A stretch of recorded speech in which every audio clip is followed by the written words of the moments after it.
ॐ नमः सिद्धेभ्यः। मंगलम भगवान वीरो मंगलम गौतमो गणी मंगलम कुंद कुंदयाध्यो जैन धर्मोस्तु मंगलम सर्वमंगल मांगल्यम सर्वकल्याणकारिकम प्रधानम सर्वधर्माणां जैनम जयतु शास्त्रिणम वंदे विद्यासागरम। जय बोलो अनंतानंत सिद्ध परमेष्ठी भगवान की, यहाँ के मूल नायक चंद्र प्रभु भगवान की, संत श्रोमणी आचार्य भगवान श्री विद्यासागर जी महामुनिराज की, परम पूज्य मुनि श्री अजित सागर जी, निर्दोष सागर जी, निर्लोक सागर जी महाराज की, आचार्य संघ की,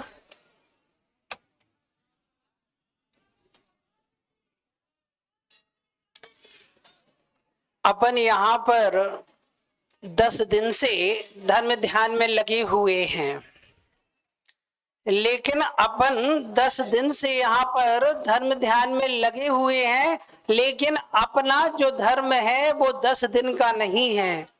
कितने दिन का है? 1 साल, 2 साल, 10 साल, बोलो संख्या बोलो। हम आपके ही मुख से सुनना चाहते हैं। जीवन पर्यंत के लिए सभी अपनाएंगे इसको, सब इसको स्वीकार करेंगे या नहीं? बस 10 दिन अच्छे थे, पुण्य की वजह से, महाराज जी की कृपा से शिविर लग गया, 10 दिन हमने धर्म कर लिया, अब हम फुर्सत। ऐसा है क्या? याद रखना, बहुत पुण्य की वजह से हमें जैन बनने को मिलता है और जैन कुल मिलता है, और उसके बाद भी जैन कुल तो मिल गया, लेकिन आचरण में बहुत सब चीजों को लाना पड़ेगा। आचरण से भी जैन बनो, आचरण से भी जैन बनो। जब आपका मनुष्य पर्याय के रूप में सही रूप में आना सार्थक हो जाएगा। अपना जैन धर्म इतना सरल है, यदि उसको सही रूप में आप अपनाओगे तो जीवन में आनंद की यात्रा जन्म से मरण तक के लिए करते रहोगे। लेकिन बीच में क्या हो जाता है, जहां हम विचलित हो जाते हैं। अपनी इच्छाओं पर कंट्रोल कर लो, अपनी इच्छाओं पर कंट्रोल कर लोगे तो आपको अपने जीवन में आना चालू हो जाएगा। आजकल आदमी परेशान किससे है? किससे? कोई चीजों से परेशान है? किसी भी चीज के कोई परेशान नहीं है। हर एक चीज की वो पूर्ति कर लेता है, लेकिन एक चीज की पूर्ति करने के बाद दूसरी इच्छा जागृत हो जाती है। इसलिए आचार्यों ने कहा है, इच्छाओं को अपने जीवन से ही निकाल दो। लेकिन कौन सी? ऐसी नहीं, गड़बड़ होने लगा है कि महाराज जी ने कहा इच्छाओं को जीवन से निकाल दो, तो अच्छी इच्छाओं को जीवन से निकाल रहे, भगवान को, पूजा पाठ को, परिवार के लोगों को, सबको बाहर निकाल रहे। अरे भैया, आप मनुष्य पर्याय के रूप में समझदार हैं, हे उपाधि का ध्यान रखो, क्या निकालना है और क्या ग्रहण करना है। जिनको पालन करना है उनको पालन नहीं कर पा रहे, और जिनको निकालना है उनको निकाल नहीं पा रहे। ये तो अपने साथ छल हो गया भैया। समझो, संसार में हर चीज सुलभ है, बस एक ऐसी चीज है धर्म जो इतनी आसानी से नहीं मिलता, और मिल भी गया तो सच्चा धर्म नहीं मिल पाता। तो सच्चा धर्म कौन सा है? जैन धर्म। सब धर्मों में सबसे उच्च है तो कौन है? जैन धर्म। क्यों है ये भी पूछ लो, क्यों है ये भी पूछ लो भैया। इसलिए है क्योंकि यहां सीधे सीधे परमात्मा बनाने के लिए आपको मार्ग खुला हुआ है। यहाँ उस ब्रह्म की आराधना कराई जाती है जहां आदमी इंसान से परमात्मा बन जाता है। वही धर्म सर्वश्रेष्ठ होता है, अच्छा होता है, महान होता है, जो आत्मा से परमात्मा बनाने की बात करता है। वो चीजों की बात नहीं जहां से हमारा संसार, अनंत संसार बढ़ जाए। इसलिए हमारा जैन धर्म वो धर्म है जहां व्यक्ति को नहीं किसको ऊपर उठाया जाता है, व्यक्ति के अंदर उन गुणों को प्राप्त करवा के उसको ऊपर उठा दिया जाता है, क्योंकि यहाँ गुणों की पूजा होती है, व्यक्ति विशेष की पूजा नहीं होती। ऐसे कितने हैं लोग हैं जिन्होंने मनुष्य पर्याय में आकर अपने आप को ऊपर उठाने के लिए पुरुषार्थ किया है। अगर आप ग्रंथों में पढ़ोगे तो उसमें पाओगे कि ऐसे ऐसे उदाहरण हैं जहां आपको मालूम चल जाएगा कि हम मनुष्य होकर भी वो काम नहीं कर पाए जो काम त्रिंचनों ने कर लिया। आप देखोगे कि आचार्य समंतरत्न स्वामी या रत्नकरण श्रावकाचार्य में कितने कितने त्रिंच लोगों को आचार्यों ने ऊपर उठाया है। हर उदाहरण में त्रिंचों का नाम लिया है। मनुष्य कहां थे, अपने कहां थे बोलो? आप लोग समझे, हमारा जीवन ऐसे ही ना निकल जाए। आज धर्म कौन सा है अपना? उत्तम ब्रह्म। ये अपने आप में एक शक्ति, आराधना करते हैं उनके अंदर शक्ति, साहस, सहनशीलता सब कुछ आ जाती है। एक उदाहरण के माध्यम से हम आपको बतलाना चाहते हैं कि अपने सील की रक्षा करने के लिए हमें क्या करना चाहिए। 18 अजय सील के दोष लगते हैं, किस प्रकार से लगते हैं वो आप ग्रंथ में पढ़ लेना, अभी पूरा व्याख्यान हम नहीं कर पाएंगे। एक उदाहरण के माध्यम से हम आपको बतलाना चाहते हैं। एक गाय थी, गाय समझते हो ना, गौ माता। माँ तो बचपन में दूध पिलाती है, लेकिन गौ माता पूरे जीवन पर्यंत आपको दूध पिलाती है। एक गाय थी, रोज चरने के लिए जंगल में जाया करती थी।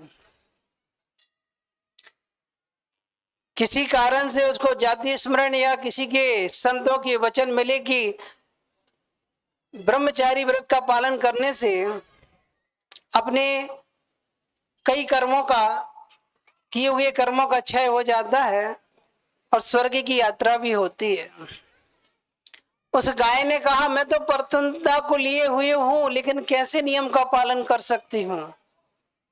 लेकिन उसने विचार नहीं किया और ब्रह्मचारी मतलब अपने व्रतों का पालन करने के लिए ब्रह्मचारी व्रत से रहने का नियम ले लिया। ये किसने ले लिया? गाय ने। कैसे पालन करेगी अपने व्रतों का? सोचो कैसे करे, कौन पालन करवाएगा? विषम परिस्थिति में गड़बड़ हो सकता है। एक घटना ऐसी भी घटी जब उसने अपने व्रतों का पालन करने के लिए संकल्प कर लिया। किसके सामने? मन में कर लिया। कोई प्रभु तो मिलेंगे नहीं, गुरु मिलेंगे नहीं, मन में संकल्प कर लिया, बस अब हम ब्रह्म का सेवन नहीं करेंगे। एक बार की घटना ये हुई, वो घर से जंगल की ओर चरने के लिए गई, भोजन के लिए गई। बीच में एक सांड ने अपने मन के विकृति को पैदा किया और उसका पीछा किया और उसके व्रत को खंडित करने का विचार किया। लेकिन उसने संकल्प कर लिया था कि अभी तक तो हमने ब्रह्म का सेवन पहले किया है, लेकिन अब नहीं करेंगे, क्योंकि एक बार जो नियम ले लिया जाता है, प्राण जाए लेकिन संकल्प ना टूटे। उसने बहुत प्रयास किया, लेकिन उसने उससे संपर्क नहीं किया। जब अति हो गई, 1 दिन हो गया, 2 दिन हो गया, वो उस गाय को देखता ही रहता था। 1 दिन हो गया, 2 दिन, 3 दिन हो गया। अब सांड ने भी सोचा कि आज हम इसके व्रत को खंडित कर कर ही रहेंगे। ये मानती क्यों नहीं, लेकिन उसने अपने नियम को धारण करके जब वो उसका पीछा करने आया तो अपनी चाल को आगे बढ़ा दिया। और चाल को आगे बढ़ाने के बाद कहां तक जाएगी बेचारी। लेकिन यदि व्रत में संकल्प शक्ति ज्यादा होती है, सब कुछ होता है, तो कुछ ना कुछ उपाय सूझ ही आता है। उसने कहा अब मैं क्या करूं, अपने व्रतों को कैसे बचाऊं। मैं अपने प्राणों का तो घात कर सकती हूं, लेकिन व्रतों का खंडन नहीं कर सकती। आज पहली बार मुझे व्रतों का पालन करने का मौका मिला है। जाति स्मरण में समझ में आ गया होगा कि व्रतों का पालन कैसे किया जाता है। आ सकता है, जाति स्मरण किसी को भी हो सकता है। पूर्व भाव में यदि हमने व्रतों का पालन किया हो और पाप गति के माध्यम से हम किसी भी गति में चले गए हो आयु के माध्यम से, तो लेकिन हमें जो पहले का किया हुआ स्मृति में आ सकता है, उसको भी आ गया। तो क्या हुआ, वो आगे तीव्र गति से बढ़ती ही जा रही थी। और वो पीछे सांड जो लगा हुआ था उसने भी उसका पीछा करना नहीं छोड़ा। उसने बोला अब जान बचना मुश्किल है, अब मेरा व्रत भंग हो जाएगा। तो एक बावड़ी उसको दिख गई जंगल में। तो उसने क्या किया, उसने अपने प्राणों की रक्षा तो नहीं भाव नहीं किए, अपने व्रतों को पालन करने के लिए बावड़ी में छलांग लगा दी। कि प्राण जाएंगे तो इसी भाव के जाएंगे, यदि व्रत भंगे होंगे तो पता नहीं कितने भाव हमारे चले जाएंगे। ऐसी भावना एक पवित्र स्त्रंच की मन में आ गई। तो हम तो मनुष्य हैं, क्या हम अपनी बुद्धि पूर्वक अपने व्रतों का पालन नहीं कर सकते? करना चाहिए। बचपन से ये संस्कार डाल देना चाहिए बच्चे के कान में कि हमारा सर्वश्रेष्ठ आभूषण हमारा सील है, सील व्रत है। जैसे भी हो इसका खंडन नहीं होना चाहिए, बिल्कुल अखंड होना चाहिए। हम मानते हैं आज के पंचम काल में, इस परिवेश में हमें ऐसे साधन सुविधाएं मिल गई हैं कि 5 इंद्रियों के माध्यम से हम व्रतों को खंडित कर देते हैं। काय से प्रविचार नहीं हो पाता कोई बात नहीं, लेकिन मन से तो प्रविचार हो ही जाता है। नहीं होता, क्योंकि 5 इंद्रियों का राजा मन है। आंखों से भी प्रविचार होता है, कानों से भी प्रविचार होता है। सुनने से क्या आपके मन में विकृति नहीं आती? देखने से विकृति नहीं आती? बीज तो यहीं से बोना चालू कर देते हैं। क्या हम अपने व्रतों को कहां लेकर जाएंगे? हमारा धर्म क्या सिखाता है? सदा संतोष व्रत अपन को धारण करना चाहिए। आप संसार में रहकर व्रतों का पूर्णतः पालन नहीं कर सकते, इसलिए तो महाव्रतों को धारण करना पड़ता है। लेकिन हम अपनी सीमा में रहकर भी इसका पालन करेंगे तो कितने जीवों की हिंसा से हम बच जाएंगे। एक बार के काम के भोग से 9 लाख जीवों की हिंसा होती है। तो हम सोच लो, काय से प्रविचार नहीं भी कर पाए, यदि मन से प्रविचार कर हमने कर लिया तो कृत कार्य अनुमोदना की हमें दोष नहीं लगेगा। आश्रव के 108 द्वार आपने पढ़े हैं, बतलाए हैं, महाराज जी ने बहुत अच्छे से आपको समझाया है। सोच लो कितना पाप हम अपने खाते में रखते हैं भैया। धन्य है वो विजय विजया जिसने स्कूल में पढ़ते समय शुक्ल पक्ष और कृष्ण पक्ष में नियम ले लिया था कि 15 दिन का ब्रह्मचारी व्रत का पालन करेंगे शुक्ल पक्ष में, और विजया ने लिया एक साथ नहीं पढ़ते थे, अलग अलग पढ़ते थे भैया। उसने कृष्ण पक्ष मतलब 15 दिन का और शुक्ल पक्ष मतलब 15 दिन का नियम ले लिया। योग संयोग देखो, दोनों का संयोग हो गया, होता नहीं लेकिन हो गया। शादी के बाद क्या हुआ, भैया हमारा तो 15 दिन का ब्रह्मचारी व्रत है, ठीक है 15 दिन ऐसे ही निकाल देंगे।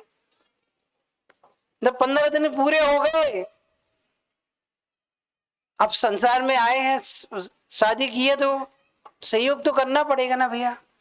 लेकिन उसने कहा मेरे तो पूरे हो गए, अब मेरे चालू हो गए हैं,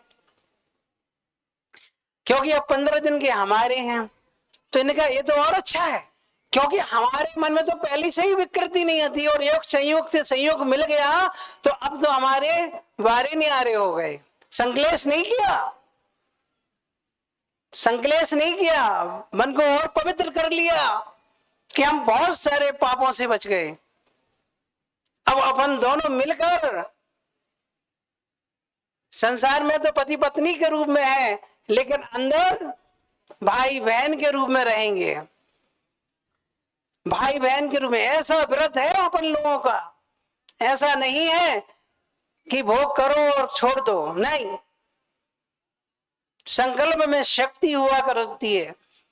पूरे जीवन पर्यंत भाई बहन की तरह रहा है। और ऐसा नहीं कि अलग अलग, जब मन में संकल्प होता है तो एक ही स्थान पर रहकर भी कार्य हो जाता है। ये होता है अखंड ब्रह्मचारी व्रत का पालन करने का फल। क्या होता है इस भाव में भी और पर भाव में भी। ये तो अन्य स्वीकार किया था, अब सबके लोग, सब लोगों के बीच में हम जब उसको जानकारी हुई माँ को कि बहुत साल हो गए संतान की उत्पत्ति क्यों नहीं हो रही, हमारे कुल को बढ़ाने के लिए कुछ तो करना। जब जानकारी हुई कि इन दोनों का तो अखंड, मतलब 15 दिन का इनका है, 15 दिन का उनका है, अब कुछ हो ही नहीं सकता भैया। जब माँ को जानकारी हुई, और हम देख लो ऊपर वाले की कृपा से, पुण्य से, एक दिन का भी ब्रह्मचारी व्रत का पालन नहीं कर पाते। कर पाते हो क्या? 10 दिन के लिए आते हो, नियम संकल्प करवा देते हैं, हैं? यदि यहाँ तो आगम में ऐसा बतलाया है कि संतान की उत्पत्ति हो गई हो, जिस समय आपको मालूम चल गया हो कि हमारी संतान आ गई है हमारे, तो उस दिन से ही ब्रह्मचारी व्रत का पालन करना चालू कर लेना चाहिए। समझ रहे ना? नहीं समझ रहे? बहुत सारे पापों से बच जाओगे भैया। और जब पूर्णतः जब हमें मालूम चल जाए कि हमें इतनी, इससे ज्यादा संतान की उत्पत्ति नहीं करना है, फिर तो उसी दिन से मन से, वचन से और काय से अखंड ब्रह्मचारी व्रत का पालन कर लेना चाहिए कि आंखें भी पवित्र हो जाएं गलत ना करके, और एक कान भी पवित्र हो जाएं गलत ना सुन के। इनको पवित्र करो। कब करोगे अपनी इंद्रियों को पवित्र? नहीं तो ऐसी ऐसी पर्याय में जाओगे कि नहीं करने पर भी करना पड़ेगा। तिरंजी का उदाहरण मैंने पहले दिया, मनुष्यों का बाद में दिया, क्योंकि आचार्य ने भी ऐसे किया। समझे? जब एक तिरंज अपने आप को बचाने के लिए, अपने व्रत को बचाने के लिए, व्रत कोई आपके नहीं है, आपको उसको पालन करके, नियमों का पालन करके अपना उद्धार करोगे, लेकिन ये व्रत हमारे नहीं, जिन्हें भगवान के द्वारा दिए हुए हैं। जब भी संकल्प करो, ये विचार करके करना है कि ये व्रत मुझे पालन करके अपने लिए कुछ करने का मौका मिल रहा है, लेकिन ये व्रत हमारे निजी नहीं है, उसमें हम दोष नहीं लगाएंगे। यदि हमने व्रतों में दोष लगाया तो जिनेंद्र भगवान के व्रतों में दोष लगा दिया। हमारे कारण से जैन धर्म नीचे नहीं करना चाहिए। यदि हम जैन धर्म को उठा नहीं सकते तो नीचे नहीं करना चाहिए। हमारा नाम रोशन करने में आना चाहिए, ना कि नीचे गिराने में। बोलो, आज कोई गलत करता है, कोई ये कहता है ये जैन है, तो बदनाम कौन होता है? बोलो, सोचा नहीं कभी आपने? किसका नाम आता है? आचार्य भगवान जैसे अखंड ब्रह्मचारी व्रत का पालन करने वाले मुनि महाराज के आप लोग शिष्य हैं। बोलो, आप लोग कौन है? मानते हो उनको? नहीं मानते हो ना? तो दिल से मानो। और ने अपने आप को साबित करके आपके सामने पेश किया है, तो हम भी अपने जितनी सीमा है उतने व्रतों का पालन करके तो अपने आप को साबित कर सकते हैं। आज उत्तम ब्रह्मचारी व्रत के धर्म के दिन आपको संकल्प करना है। क्या करना है? जितनी हमारी सीमा है उतनी सीमा में रह के ब्रह्मचारी व्रत का पालन करो, फिर देखना आपके जीवन में आनंद की यात्रा शुरू हो जाएगी। आपके चेहरे पर मुस्कुराहट चालू, तेज बढ़ जाएगा। जो इच्छा करो पूरी होगी, लेकिन इस इच्छा को छोड़ना पड़ेगा। सबसे बड़ा महापाप है ये, कोई नहीं बच पाता इससे। आजकल तो बच्चे भी मोबाइल के माध्यम से महापाप को करना चालू कर दिया। जो समझता नहीं था पाप क्या है, वो समझने लगा। इसलिए भैया अपना भला करो और इसी पर्याय में रह के धर्म की आराधना करो। हम कुछ नहीं कर पाते, कोई बात नहीं, लेकिन पाप से डरकर हम ये 10 धर्म को अपने जीवन में अपनाएं। ये 10 धर्म एक एक गलती को निकाल रहे हैं। क्रोध को, मान को, माया को, लोभ को, कसाय को और असत्य को, सबको निकाल रहे हैं। आपने अच्छे से समझा है, महाराज जी ने अच्छे से समझाया है। कम में ज्यादा समझने का प्रयास करना। आज हम शरीर से भी हिरास हो रहे, हमारी शक्ति नष्ट हो रही है, हमारे बच्चे भी विकलांग हो रहे हैं। इसका कारण हमारी शक्ति खत्म हो रही है। हम कहीं ना कहीं तो गलती कर रहे हैं। इसलिए अपने आप को बचाओ, यही हमारा धर्म सिखाता है, और दूसरों को भी बचाओ। बहुत सारे उदाहरण थे, ये तो अभी नमूना था, लेकिन कभी मौका मिलेगा तो बतलाएंगे कि धर्म क्या कहलाता है। इसको ही समझने का प्रयास करें। जय बोलो महावीर भगवान की, संत श्रोमणी आचार्य भगवान श्री विद्यासागर जी महाराज की, आचार्य संघ की। आज दोपहर में